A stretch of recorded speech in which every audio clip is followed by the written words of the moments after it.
Assalamualaikum warahmatullahi wabarakatuh. Perkenalkan, nama saya Az-Zahra Diki dengan NIM 230204110079. Pada kesempatan kali ini saya akan menjelaskan ulang tentang mata kuliah ilmu tajwid yang diampu oleh Bapak Nasrullah. Berikut langsung saja kita bahas pada bab pertama, yaitu tentang qiraah sab'ah dan ahruf sab'ah. Baik, jadi pengertian dari ahruf sab'ah ini sebagaimana hadis yang diriwayatkan oleh Imam Bukhari dari Ibnu Abbas, yaitu an Ibnu Abbas radhiyallahu anhuma anna Rasulullah sallallahu alaihi wasallam qol aqra'ani Jibril ala harfin falam azal astaziduhu hatta intaha ila sab'ati ahrufin. Yang artinya saya dibacakan oleh malaikat Jibril satu huruf, saya lalu meminta agar ditambah lagi sampai berakhir pada 7 huruf. Nah, makna hadis ini bukan berarti dalam satu huruf ini ada 7 ragam bacaan atau qiraah sab'ah, karena pada saat itu qiraah sab'ah ini belum ada atau belum lahir pada saat Al-Quran diturunkan secara sempurna. Makna sederhananya ahruf sab'ah ini bukanlah qiraah sab'ah, tapi beberapa ulama memaknainya dengan 7 ragam bahasa dari bahasa Arab yang masyhur. Jadi dalam Al-Quran ini diturunkan dengan 7 ragam bahasa Arab tersebut. Selanjutnya yaitu pengertian qiraah sab'ah. Jadi qiraah sab'ah ini adalah 7 macam bacaan Al-Quran yang disandarkan kepada 7 imam qura'. Nah, masing-masing dari 7 imam qura' itu memiliki 2 perawi. Imam-imam dalam qiraah sab'ah diantaranya yang pertama ada Imam Nafi dengan rawi Qalun atau nama aslinya Isa bin Mina. Yang kedua Warosh atau nama aslinya Utsman bin Sa'id ibnu Abdullah. Yang kedua ada Abdullah ibnu Katsir al-Makki dengan rawi Al-Bazzi dan Kunbul. Yang ketiga ada Abu Amar dengan rawi Ad-Duri dan As-Susi. Yang keempat ada Abdullah ibnu Amir dengan rawi Hisham dan Ibnu Zakwan. Kemudian yang kelima ada Imam Asyim dengan perawi Syu'bah dan Hafiz. Yang keenam ada Hamzah ibnu Habib al-Kufi dengan perawi Khalaf dan Khalat. Dan yang terakhir ada Ali ibnu Hamzah ibnu Abdullah dengan rawi Abu al-Haris dan juga Hafiz bin Umar. Kemudian selain qiraah sab'ah ada juga qiraah asyrah. Jadi ada penambahan 3 imam qura' dalam qiraah asyrah ini. Di antaranya yaitu Imam Yazi ibnu Qaqo dengan rawi Isa ibnu Wardan dan Ibnu Jammas. Kemudian ada Imam Yakub ibnu Ishaq dengan rawi Ruwais dan Rauh. Kemudian ada juga Imam Khalaf ibnu Hisham dengan rawinya Ishaq ibnu Ibrahim dan Idris ibnu Abd al-Karim. Kemudian ada juga qiraah syadzah. Apa itu qiraah syadzah? Yaitu qiraah yang belum memenuhi standar qiraah seperti yang di atas tadi. Jadi qiraah syadzah ini secara sanad itu sahih, tapi secara standar itu belum terpenuhi. Nah, ada 4 imam dalam qiraah syadzah ini. Yang pertama ada Muhammad ibnu Abd ar-Rahman ibnu Mahishan. Yang kedua ada Yahya ibnu Mubarak ibnu al-Mughirah. Yang ketiga ada Hasan ibnu Abi al-Hasan al-Bashri. Dan yang keempat ada Sulaiman ibnu Mahran al-Kufi. Kemudian pada bab kedua kita akan membahas tentang biografi dari Imam Asyim. Nama aslinya adalah Asyim bin Abi An-Najd. Sedangkan nama kunyah atau nama panggilannya adalah Abu Bakar. Beliau ini seorang guru qiraah di Kufah. Beliau juga seorang tabi'in. Sanad Imam Asyim dalam qiraah ini sampai pada Abdullah bin Mas'ud dan Ali bin Abi Thalib. Imam Asyim telah membaca Al-Quran pada Abdurrahman al-Salimi dari Ali radhiyallahu anhu, dan beliau juga membaca qiraah pada Jahri bin Hubaish dari Abdullah bin Mas'ud. Ketika beliau membaca qiraah kepada ulama tersebut, maka secara tidak langsung beliau juga mengambil bacaan qiraah dari Abdullah bin Mas'ud dan juga qiraah dari Ali radhiyallahu anhu. Kemudian setelah beliau mengambil keterangan qiraah tersebut, beliau mengumpulkannya dalam suatu qiraah berdasarkan sumber yang lebih kuat.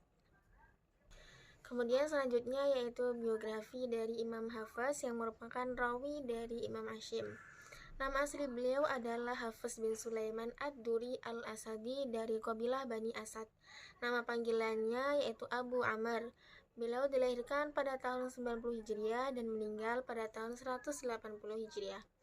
Imam Hafiz adalah anak angkat dari Imam Hashim. Sanad qiraah beliau dari Imam Hashim paling terkenal daripada sanad murid Imam Hashim lainnya. Beliau tinggal di Baghdad, kemudian membacakan qiraahnya di sana, dan beliau juga membacakan qiraahnya di Mekah. Beliau mengambil sanad dari Imam Hashim secara langsung atau talaki dengan baik dan benar. Hal itu disaksikan oleh para ulama sehingga beliau dijadikan Imam Makkah pada waktu itu. Mereka menganggap Imam Hafiz ini sebagai seorang yang lebih dahulu membaca qiraah kepada Imam Hashim daripada Abu Bakar bin Iyash atau yang kita kenal dengan Syu'bah. Kemudian selanjutnya juga ada biografi dari Imam Al-Jazari. Nama aslinya yaitu Abul Khair Muhammad bin Ali bin Yusuf yang dikenal sebagai Ibnu Jazari. Ia dilahirkan di Damaskus pada tahun 57 Hijriah dan beliau telah hafal Al-Quran ketika berumur 14 tahun. Dan juga kefasihan beliau dalam baca Al-Quran ini sangat baik. Beliau juga mempelajari hadis di samping juga belajar qiraah asyroh. Imam Ibnu Jazari ini mendirikan sekolah di Damaskus yang diberi nama Darul Quran Al-Karim. Beliau mulai mengajar Al-Quran di Masjid Al-Umawi, kota Damaskus. Imam Jazari juga menghasilkan banyak karangan tentang ilmu yang berbeda-beda. Di antara yang terkenal adalah An-Nas fi Al-Qiraat Al-Asyroh. Beliau juga menyusun syair atau nadom tentang qiraah asyroh yang diberi nama Thayyibatun An-Nashri. Lanjut lagi pada bab ketiga yaitu tentang mengenal ilmu tajwid. Apa sih ilmu tajwid? Seperti yang kita ketahui, ilmu tajwid adalah ilmu yang mempelajari tentang tata cara membaca Al-Quran dengan baik dan benar. Menurut bahasa, ilmu tajwid berarti at-tahsin, yaitu membaguskan. Secara terminologi berarti membaca Al-Quran dengan memberikan hak-hak pada setiap hurufnya, baik itu makhraj, syifat, dan juga harokatnya. Nah, kemudian apa sih dalil atau hukum dalam mempelajari ilmu tajwid? Dalam mempelajari ilmu tajwid sendiri, ulama berpendapat secara sepakat bahwa hukumnya adalah fardu kifayah. Maksudnya adalah apabila ada yang sudah melakukan, maka gugur kewajiban bagi sebagian lainnya. Tapi untuk mengamalkan ilmu tajwid ini hukumnya adalah fardu ain. Jadi wajib menggunakan ilmu tajwid dalam membaca Al-Quran bagi setiap orang. Kemudian untuk apa sih kita belajar ilmu tajwid ini? Jadi kita belajar ilmu tajwid ini untuk membiasakan lidah kita membaca Al-Quran dengan baik dan benar. Kemudian kedudukan ilmu tajwid ini lebih tinggi lebih mulia dari ilmu-ilmu lain karena ilmu tajwid ini berhubungan dengan kalam Allah SWT. Lanjut pada bab keempat yaitu standar bacaan Al-Quran yang benar. Menurut Imam Al-Suyuti dalam Al-Itqan menyebutkan bahwa bacaan Al-Quran bisa diterima bila memenuhi 3 standar yang telah ditetapkan oleh jumhur ulama. Yang pertama yaitu bacaan yang mempunyai sanad yang sahih, yang kedua bacaan yang menggunakan bahasa Arab, dan yang ketiga bacaan yang sesuai dengan mushaf Rasm Al-Utsmani. Bacaan Al-Quran yang bersanad sahih dari Rasulullah merupakan bacaan yang mutawatir sesuai dengan apa yang dilakukan Rasulullah semasa beliau mengambil bacaan Al-Quran ini langsung dari malaikat Jibril. Kemudian ada 4 hal yang perlu diperhatikan dalam bacaan Al-Quran. Yang pertama yaitu bacaan Al-Quran yang sudah memenuhi 3 standar tersebut, maka bacaan ini wajib diterima dan diyakini kebenarannya. Kedua, bacaan yang diterima melalui jalur ahad yang sahih dan sesuai dengan kaidah bahasa Arab, namun tidak sesuai dengan kaidah rosem atau penulisan dalam mushaf Utsmani, maka qiraah atau bacaan ini tidak dapat diterima dan juga tidak dapat dibenarkan membacanya. Kemudian yang ketiga, bacaan yang diterima dari rawi atau mukri yang tidak terpercaya dan tidak memenuhi standar kaidah bahasa Arab, maka bacaan atau qiraah tersebut ini tidak dapat diterima meskipun secara tulisan sesuai dengan mushaf Utsmani. Kemudian yang keempat, bacaan yang sesuai dengan kaidah bahasa Arab dan rosem Utsmani namun tidak mempunyai sanad, maka bacaan seperti ini tidak dapat diterima, bahkan berdosa bila melakukan karena berdusta atas nama Nabi Shallallahu Alaihi Wasallam. Kemudian pada bab selanjutnya kita akan membahas tentang adab-adab dalam baca Al-Quran. Yang pertama yaitu hendaknya kita membaca Al-Quran dalam keadaan suci, seperti berwudu dan juga pokoknya suci dari hadas. Kemudian membaca Al-Quran juga di tempat yang suci untuk menjaga keagungan Al-Quran.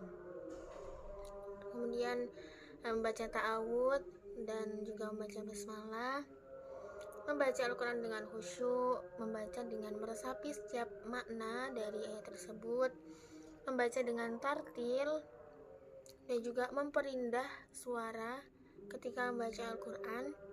Kemudian bersiwak, menahan diri dari kantuk. Ketika kita mengantuk dari membaca Al-Quran itu tahan dulu sampai rasa ngantuknya hilang, kemudian baru dilanjutkan lagi.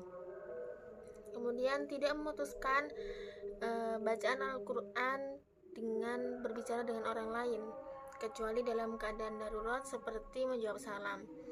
Kemudian membaca takbir setelah selesai membaca surat Ad-Duha sampai An-Nas, dan memohon kepada Allah agar dianugerahi kenikmatan ketika membaca Al-Quran, dan memohon pertolongan serta perlindungan kepada Allah ketika membaca ayat-ayat dengan ancaman. Kemudian selanjutnya yaitu ritme dalam membaca Al-Quran. Dalam buku ini ada 3 ritme dalam membaca Al-Quran. Yang pertama yaitu tahqiq, yaitu membaca Al-Quran dengan pelan sambil mentadaburi arti atau makna dari ayat tersebut, kemudian memberikan hak-hak huruf secara utuh. Kemudian yang kedua yaitu hadir, itu membaca dengan cepat atau biasanya kita sering jumpai di khotmil Quran. Kemudian yang ketiga ada membaca dengan tadwir. Tadwir ini pertengahan antara tahqiq dan hadir. Nah, ketiga bacaan ini disebut dengan bacaan tartil. Kemudian selanjutnya yaitu hal-hal yang membantu dalam menghafalkan Al-Quran. Yang pertama yaitu terus-menerus dalam menghafal Al-Quran, tidak putus asa dan terus memotivasi diri. Karena setiap orang itu punya punya ujian masing-masing dalam menghafalkan Al-Quran, maka kita harus sabar dalam menghadapi kesulitan-kesulitan dalam menghafal Al-Quran. Kemudian menghindari maksiat dan mohon ampun kepada Allah terhadap maksiat. Barangkali susahnya kita dalam menghafal Al-Quran itu karena maksiat-maksiat yang kita lakukan. Kemudian membaca takbir mulai dari akhir surat Ad-Duha sampai surat An-Nas, dan juga disunahkan ketika kita sudah membaca Al-Quran dari Al-Fatihah sampai An-Nas, itu tidak berhenti sampai An-Nas saja, tapi dilanjutkan lagi membaca Al-Fatihah dan sampai surah Al-Baqarah pada satu kaca pertama. Seperti itu. Kemudian selanjutnya yaitu permulaan dalam baca Al-Quran. Dalam baca Al-Quran kita disunahkan untuk membaca isti'adzah atau ta'awud, kemudian membaca basmalah. Nah, cara membaca basmalah sendiri itu ada beberapa cara. Yang pertama dengan mewakofkan semuanya. Akhir surat, terus wakaf, kemudian baca basmalah, wakaf, kemudian baca awal surat dari surat selanjutnya. Contohnya, wa min syarri hasidin idza hasad. Bismillahirrahmanirrahim. Qul a'udzu birabbin nas. Nah, kemudian yang kedua yaitu waqaf pada akhir surat yang pertama, kemudian membaca basmalah dan menyambungnya dengan ayat pertama dari surat setelahnya. Contoh, wa min syarri hasidin idza hasad. Bismillahirrahmanirrahim. Qul a'udzu birabbin nas. Kemudian yang ketiga yaitu menyambung seluruhnya. Jadi dari akhir surat disambung baca basmalah, kemudian disambung baca awal surat dari surat selanjutnya. Contoh, wa min syarri hasidin idza hasada. Bismillahirrahmanirrahim. Qul a'udzu birabbin nas. Nah, kemudian ada juga cara membaca basmalah yang tidak diperbolehkan, yaitu akhir surat terus disambung diwasalkan dengan basmalah, kemudian waqaf di basmalah lalu membaca awal surat dari surat yang lain, tuh gak boleh. Jadi tidak boleh waqafnya tuh di basmalah, gak boleh, karena basmalah merupakan awal surat bukan akhir surat. Contoh bacaan yang tidak boleh yaitu wa min syarri hasidin idza hasada. Bismillahirrahmanirrahim. Qul a'udzu birabbin nas. Nah, ini tidak boleh. Selanjutnya yaitu hukum roh. Nah, hukum roh dibagi menjadi dua, yaitu roh tafhim dan roh tarqiq. Yang pertama yaitu roh tafhim. Kapan sih roh itu dibaca tafhim? Yaitu ketika huruf roh berharokat fathah atau dhammah, terus ketika huruf roh ini sukun dan sebelumnya huruf sebelumnya berharokat fathah atau dhammah. Kemudian jika huruf roh ini disukun dan huruf sebelumnya berharokat kasroh arid atau kasroh yang tidak asli. Kemudian jika roh disukun ketika waqaf dan sebelumnya berupa huruf yang disukun selain ya, dan sebelumnya huruf yang mati tersebut berupa harokat fathah atau dhammah. Contohnya wal asr gitu. Kemudian selanjutnya yaitu roh tarqiq atau roh yang dibaca tipis. Kapan sih roh ini bisa dibaca tipis? Yaitu ketika roh berharokat kasroh, kemudian ketika ada roh sukun yang sebelumnya huruf sebelumnya ini berharokat kasroh, kemudian ketika roh dimatikan ketika waqaf dan huruf sebelumnya berupa ya yang mati, baik huruf mat atau selain huruf mat. Kemudian apabila roh dimatikan dalam keadaan waqaf dan sebelumnya berupa salah satu huruf istifal yang mati, yang huruf sebelumnya berupa huruf yang berharokat kasroh. Oke, ternyata ada juga nih roh itu yang bisa dibaca tafhim dan bisa dibaca tarqiq. Contohnya apabila roh sukun dan huruf sebelumnya berharokat kasroh asli dan setelahnya roh berupa huruf isti'la yang dibaca kasroh. Contohnya firqin bisa dibaca firqin, bisa dibaca firqin. Kemudian yang kedua, apabila roh mati dalam keadaan waqaf dan huruf sebelumnya berupa huruf isti'la yang mati. Nah, sebelum huruf isti'la itu berupa huruf yang berharokat. Contohnya misro, bisa dibaca misro, bisa dibaca misro. Kurang lebih seperti itu. Selanjutnya yakni hukum nun mati dan tanwin dan juga hukum mim mati. Ya, seperti yang kita pelajari dari kita kecil, yaitu hukum nun mati atau tanwin itu ada 5. Yang pertama al-idgham bihunna, yang kedua idgham bilahunna, yang ketiga ada iqlab, kemudian ada idhar dan ada ikhfa. Nah, tentu saja teman-teman sudah memahami ya bagaimana sih huruf itu dibaca idgham bihunna, idgham bilahunna gitu. Nah, ketika ada nun sukun atau tanwin yang bertemu dengan salah satu dari huruf ya, nun, mim, wawu, maka bacaan tersebut dikatakan sebagai bacaan idgham bihunna. Kemudian apabila ada nun sukun atau tanwin yang bertemu dengan huruf lam atau ro, itu dinamakan bacaan idgham bilahunna. Kemudian apabila ada nun sukun atau tanwin yang bertemu huruf ba, itu cara membacanya seperti membaca huruf mim, dan itu disebut dengan bacaan iklab. Lalu apabila ada nun sukun atau tanwin bertemu dengan salah satu huruf hamzah, ha, kho, ain, ghain, ha, itu disebut dengan bacaan izhar. Kemudian apabila ada nun sukun atau tanwin bertemu dengan huruf 15, yaitu ta, sa, jim, dal, zal, za, sin, shin, shad, dot, ta, dha, fa, qaf, kaf, itu dibacanya samar dan disebut dengan bacaan ikhfa. Kemudian selanjutnya yaitu hukum mimati. Hukum mimati ini dibagi menjadi 3, yaitu idgham syafawi, ikhfa syafawi, dan izhar syafawi. Yang dinamakan idgham syafawi ini apabila ada mim mati bertemu dengan huruf mim, atau bisa juga disebut dengan idgham mimi. Kemudian yang disebut dengan ikhfa syafawi ini apabila ada mim sukun bertemu dengan ba. Cara membacanya yaitu ikhfa samar. Kemudian yang ketiga apabila ada mim sukun bertemu selain huruf mim dan ba, itu berarti bacaan izhar syafawi, cara membacanya jelas.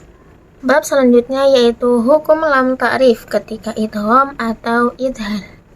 Ketika izhar yaitu menjelaskan lam ta'rif yang masuk pada kalimah isim apabila diiringi oleh salah satu huruf qamariyah yang dikumpulkan dalam kalimat ibghi hajjaka wa khaf aqimah.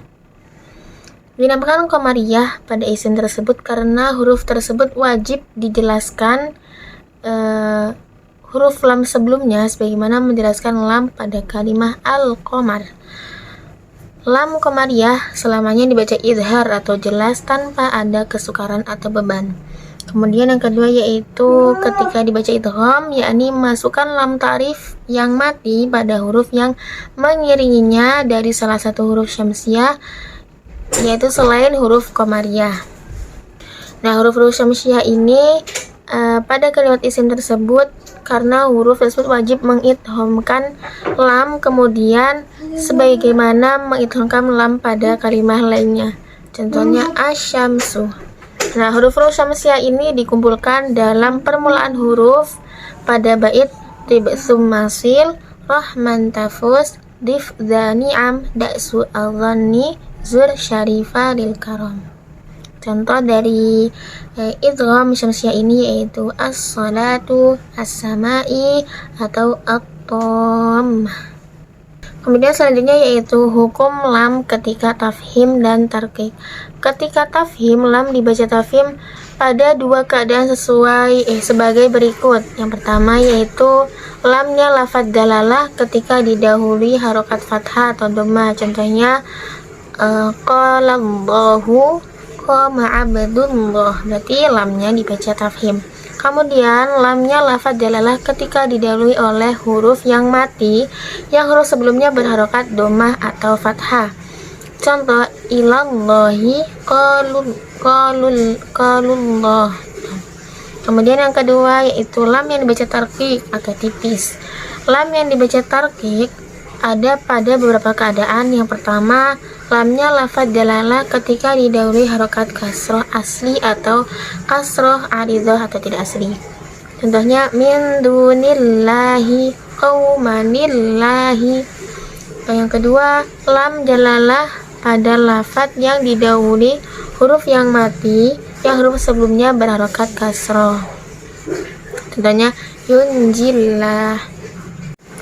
Kemudian ada hukum lam fi'il. Definisi lam fi'il dalam pembahasan ini adalah lam yang mati dari asal susunan fi'il. Contohnya idgham apabila lam fi'il bertemu dengan lam atau ro. Contoh qul la amliku. Kemudian qur rabbi Yang kedua yaitu dibaca idhar apabila lam fi'il bertemu dengan huruf hijaiyah selain lam dan ro. Contoh qul ja'al haq, kemudian qul ya qaw, gitu. Kemudian kita juga wajib berhati-hati pada bahaya idharnya lam fi'il ketika bertemu dengan huruf nun karena makhraj keduanya berdekatan atau al-muhaqqiq. Bab yang selanjutnya yaitu pembagian idgham berdasarkan sifatnya. Ada 3. Yang pertama idgham mutamatsilain, yang kedua idgham mutajanisain, dan yang ketiga idgham mutaqaribain. Yang pertama yaitu idgham mutamatsilain. Ini apabila ada huruf yang sama, yang pertama sukun dan yang kedua berharokat, ini disebut idgham mutamatsilain. Kemudian idgham mutajanisain apabila ada huruf yang pertama waqaf, kemudian huruf yang kedua berharokat, dan huruf ini berdekatan makhraj tapi berbeda sifat, itu disebut idgham mutajanisain. Kemudian yang ketiga yaitu idgham mutaqaribain, yaitu dari kata qarib yaitu dekat. Jadi ini adalah huruf yang pertama waqaf dan yang kedua berharokat, tapi huruf ini berdekatan antara makhraj dan sifatnya. Kemudian bab selanjutnya yaitu tentang hukum mad. Ya. Yang pertama yaitu ada mad wajib mutasil. Mad wajib mutasil ini apabila ada mad tabi'i bertemu dengan huruf hamzah dalam satu kalimat, maka dibaca mad wajib mutasil. Kemudian yang kedua yaitu mad jaiz munfasil apabila ada mad tabi'i bertemu dengan hamzah di lain kalimat. Yang ketiga ada mad tarid li sukun. Secara sederhananya mad tarid li sukun ini apabila ada mad tabi'i di akhir kalimat kemudian bertemu dengan huruf hidup dan dibaca waqaf, itu disebut mad tarid li sukun. Dan selanjutnya ada mad lazim. Mad lazim ini dibagi menjadi 4. Yang pertama mad lazim mutsaqal kilmi, yang kedua mad lazim mukhaffaf kilmi, mad lazim mutsaqal harfi, dan mad lazim mukhaffaf harfi. Mad lazim mutsaqal kilmi ini apabila ada huruf mad bertemu dengan huruf yang ditasydid di tengah kalimat, maka dinamakan mad lazim mutsaqal kilmi. Contohnya waladhdallin. Kemudian ada mad lazim mukhaffaf kilmi apabila ada huruf mad bertemu dengan huruf yang disukun asli di tengah kalimat, maka dinamakan mad lazim mukhaffaf kilmi. Contohnya ana. Kemudian selanjutnya ada mad lazim mukhaffaf harfi apabila ada huruf mad bertemu dengan huruf yang ditasydid pada permulaan surat yang berupa huruf hijaiyah, maka dinamakan mad lazim mukhaffaf harfi. Contohnya alif lam mim. Kemudian mad lazim mukhaffaf harfi apabila ada huruf mad bertemu dengan huruf yang disukun pada permulaan surat yang berupa huruf hijaiyah, maka dinamakan mad lazim mukhaffaf harfi. Contohnya kaf ha ya ain shad. Huruf-huruf hijaiyah yang wajib dibaca 6 harokat ketika berada pada permulaan surat itu ada 8 huruf yang dikumpulkan dalam ucapan para qari naqasa asalukum. Adapun huruf-huruf hijaiyah yang wajib dibaca 2 harokat ketika berada pada permulaan surat itu ada 5 huruf yang dikumpulkan dalam ucapan para qari hayyun tahur. Kemudian selanjutnya ada mad silah. Mad silah ini ada 2, yaitu mad silah kubro dan mad silah sughra. Mad silah kubro apabila ada ha dhamir mufrad mudzakkar bertemu dengan hamzah, maka dinamakan mad silah kubro. Mad ini mempunyai hukum mad jaiz munfasil, maka boleh dibaca panjang 2 harokat atau 4 harokat atau juga 5 harokat. Kemudian yang kedua yaitu mad silah sughra apabila ada ha kinayah bertemu dengan huruf selain hamzah, maka dinamakan mad silah sughra. Mad ini mempunyai hukum seperti mad tabi'i, maka wajib membaca panjang kira-kira 2 harokat. Kemudian ada juga pengecualian dari kaidah mad silah yaitu di surah Al-Furqan ayat 69, surah Az-Zumar ayat 7, dan juga surah An-Nahl ayat 28. Kemudian selanjutnya yaitu mad badal. Apabila ada hamzah bertemu dengan huruf mad, maka dibaca panjang 2 harokat.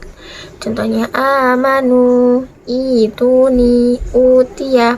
Kemudian selanjutnya ada mad iwad, yaitu mad dalam tingkat waqaf sebagai pengganti dari 2 fathah tanwin. Dalam tingkat waqaf maka dibaca panjang sebagaimana mad tabi'i. Ada di huruf akhir itu berupa huruf ta marbutah yang di fathatain, maka tak tersebut diwaqafkan dan dibaca dengan hak mati. Kemudian selanjutnya ada mad lain, yaitu apabila ada huruf ya atau wawu yang sebelumnya ada huruf berharokat fathah dalam keadaan waqaf, maka dinamakan mad lain.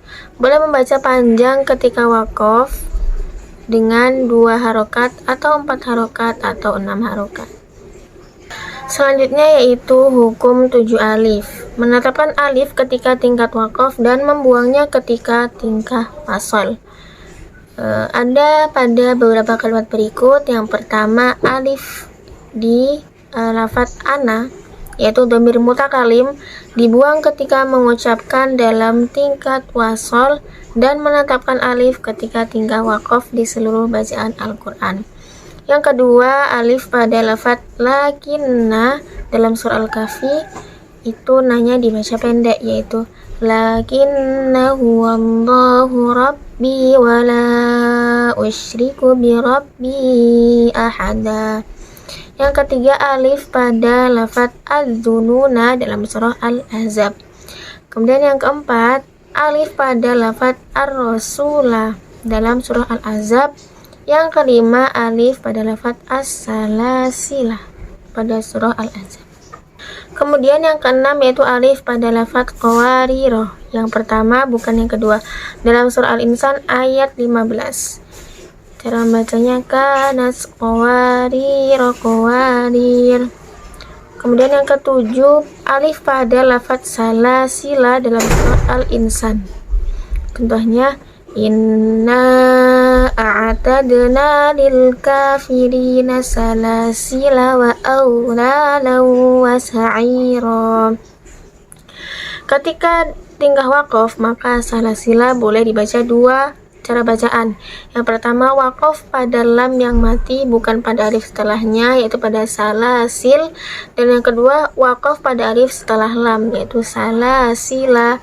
Pada keadaan tidak waqaf harus dibaca salasila. Kemudian selanjutnya yaitu saktah atau berdiam sejenak. Definisi saktah latifah yaitu berhenti kira-kira 2 harokat tanpa bernafas dengan niat melanjutkan bacaan. Tempat saktah dalam Al-Quran sesuai dengan bacaan Imam Hafiz menurut metode Syatibiyah berada pada beberapa tempat sebagai berikut. Yang pertama ada dalam surah Al-Kahfi ayat 1-2. Ayatnya walam yaj'al lahu 'iwaja qayyima, jadi berhenti sejenak tanpa mengambil nafas. Kemudian yang kedua ada pada surah Yasin ayat 52, yaitu mimma ruqadina hadza. Yang ketiga ada pada surah Al-Qiyamah ayat 27, wa qila man raq. Yang keempat ada pada surah Al-Mutaffifin ayat 14, kalla bal rana. Kemudian yang kelima yaitu pada surah Al-Haqqah ayat 28-29, boleh mengidghamkan hak pada lafaz maliyah pada haknya lafaz halaka, tetapi bacaan saktah lebih diutamakan. Kemudian yang terakhir, keadaan wasolnya akhir ayat surat Al-Anfal dengan permulaan surat Baroah dalam salah satu segi bacaan. Berdiam pada huruf mim dalam lafaz alim dengan saktah latifah, kemudian dimulai dengan surah Baroah. Alim baro'atum minallahi wa rasulihi al-ayah. Bab selanjutnya yaitu hamzah khoto dan hamzah wasol. Hamzah khoto adalah hamzah yang ditetapkan ketika tingkah wasol dan ketika di permulaan kalimat. Dinamakan hamzah khoto karena memutus huruf sebelumnya dari huruf setelahnya. Tempat hamzah khoto berada pada selain hamzah wasol. Yang kedua yaitu hamzah wasol, adalah hamzah yang ditetapkan di permulaan kalam dan digugurkan di pertengahan kalam. Dengan kata lain, hamzah yang hanya dibaca di permulaan kalimat tapi tidak dibaca ketika berada di tengah kalimat. Bab selanjutnya yaitu waqaf dan ibtida. Sebab waqaf yang pertama ada ittirori yang berarti terpaksa. Hal ini dilakukan oleh qori karena kehabisan nafas, batuk atau lupa dan sebagainya. Kemudian yang kedua yaitu waqaf ikhtiyari, yaitu berhenti untuk maksud ujian, yaitu bertujuan untuk menguji pembaca, yakni ketika pembaca diuji untuk menerangkan kata-kata yang terpotong. Itu waqaf ikhtibari. Kemudian yang ketiga itu waqaf ikhtiyari, berhenti yang dipilih, yaitu pembaca berhenti dengan kemurnian kehendaknya, yakni waqaf yang dituju atau disengaja atau yang dipilih karena sebab lain, sebab di atas. Yang keempat ada waqaf intizori, berhenti pada kalimat-kalimat dalam satu ayat yang terdapat perbedaan qiraat. Berhenti pada kalimat-kalimat seperti ini dengan tujuan membaca semua ragam qiraat yang terdapat dalam satu ayat. Kemudian ada pembagian waqaf. Pembagian waqaf dibagi menjadi 4, yaitu waqaf tam, waqaf kafi, waqaf hasan, dan waqaf qabih. Selanjutnya yaitu ibtida. Ibtida dalam ilmu tajwid bermakna memulai suatu bacaan setelah berhenti karena waqaf. Ibtida selalu dilakukan oleh pembaca dalam keadaan ikhtiyari. Beda halnya dengan waqaf yang bisa dilakukan secara ikhtiyari atau ittirori. Ibtida secara bahasa bermakna memulai. Ibtida dibagi menjadi 2, yang diperbolehkan dan yang tidak diperbolehkan. Ibtida yang diperbolehkan yaitu ibtida pada kalimat yang tersendiri yang menjelaskan makna yang dimaksud oleh Allah SWT dan tidak bertentangan dengan apa yang dikehendaki oleh Allah.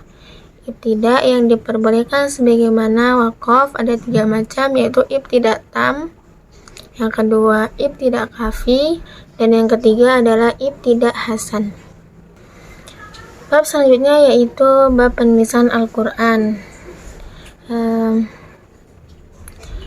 Bagi pembaca harus memperhatikan tulisan sebagaimana yang dijelaskan pada berikut ini. Yang pertama, al-maqtu wal mausul, yang terputus dan yang bersambung.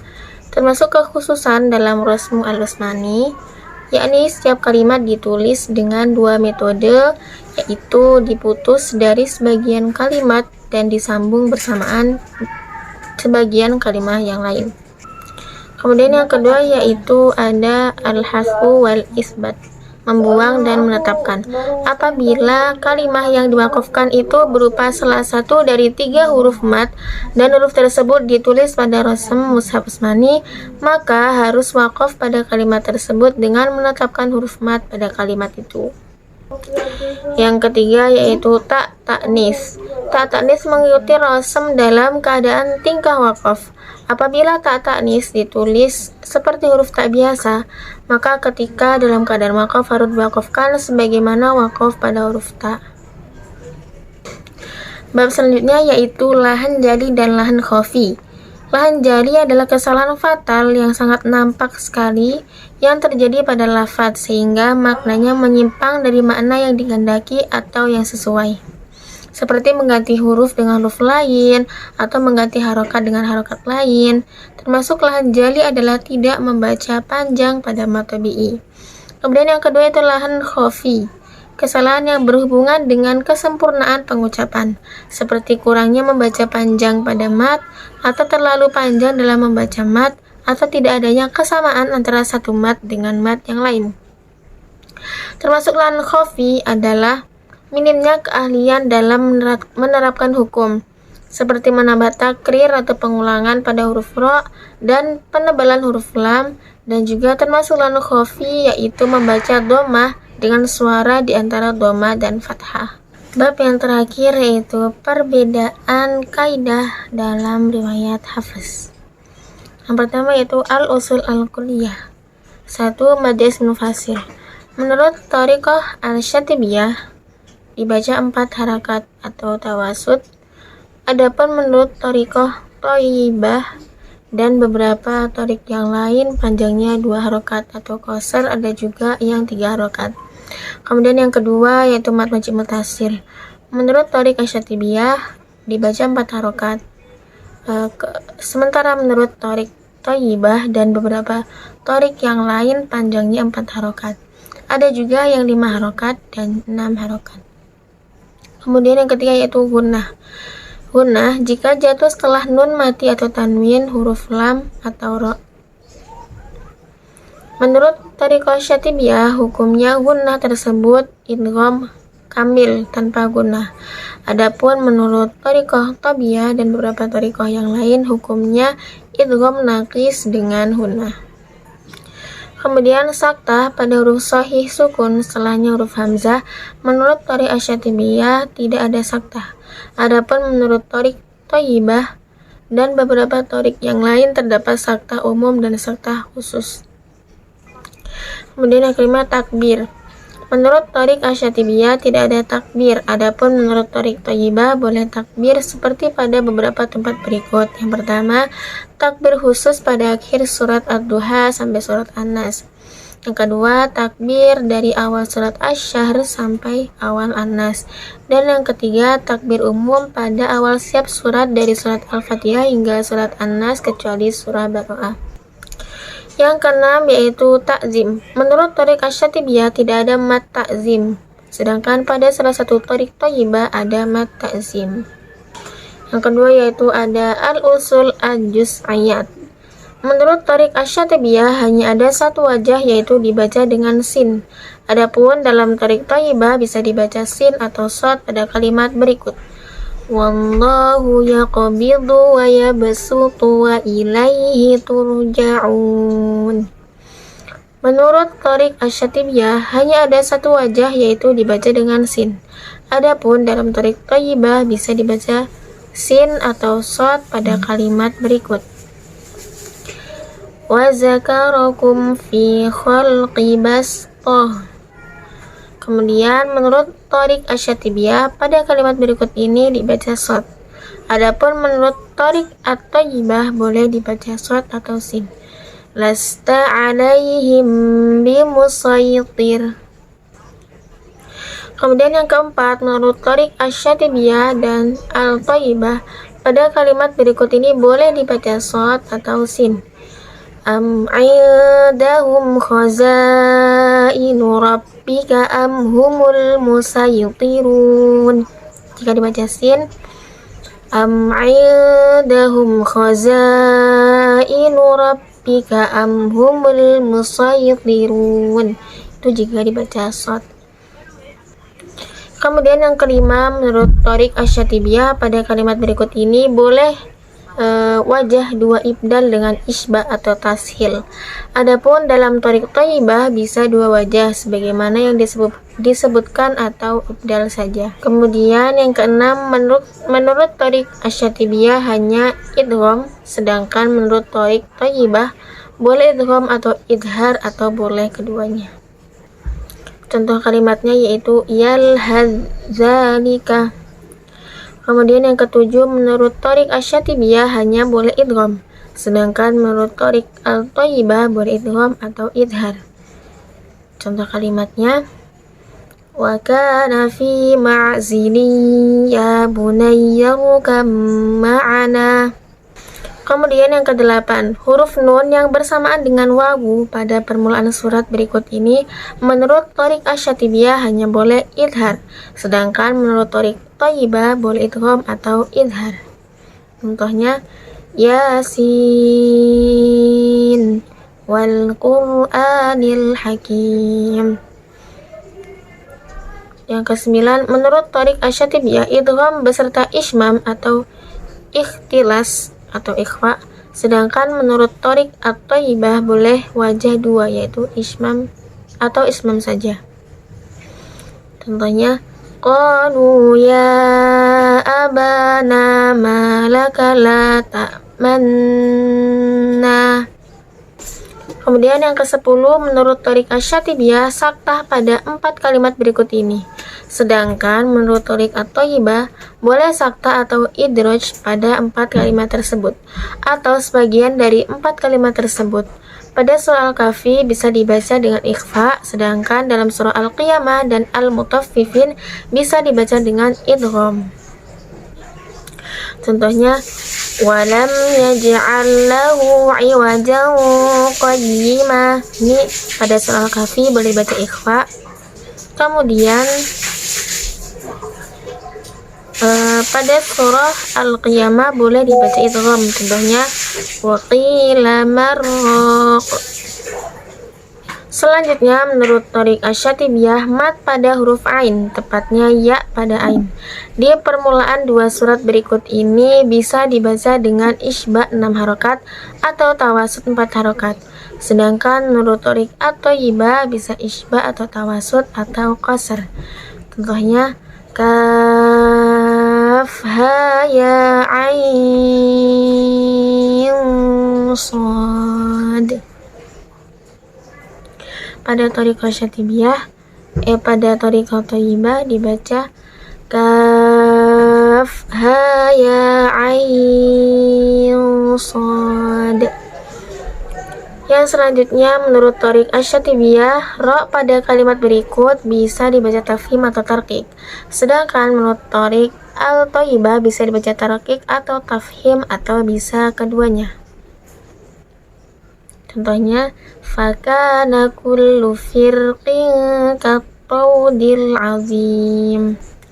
Kemudian selanjutnya huruf ya pada lafaz berikut ketika wasol, maka semua Thoriq Imam Hafiz dibaca huruf ya-nya. Adapun ketika waqaf, menurut Thoriq Asy-Syatibiyah bisa itbat atau membuang huruf ya.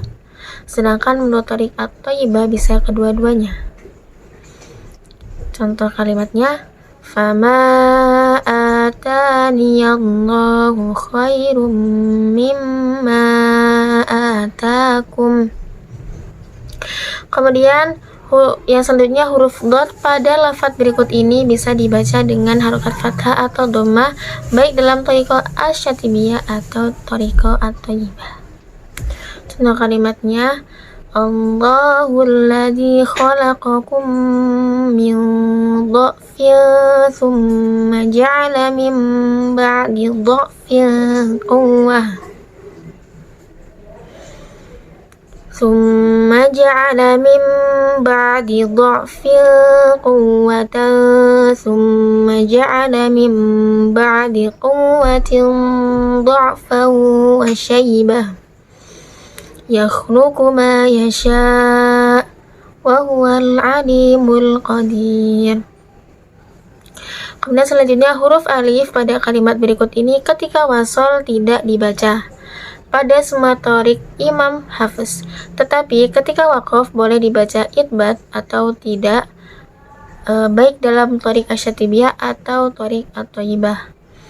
Contohnya, inna a'tadna lil kafirina salasila wa awlalan wa sa'ira. Baik, sekian video penjelasan tentang ilmu tajwid. Kurang lebihnya saya mohon maaf. Wassalamualaikum warahmatullahi wabarakatuh.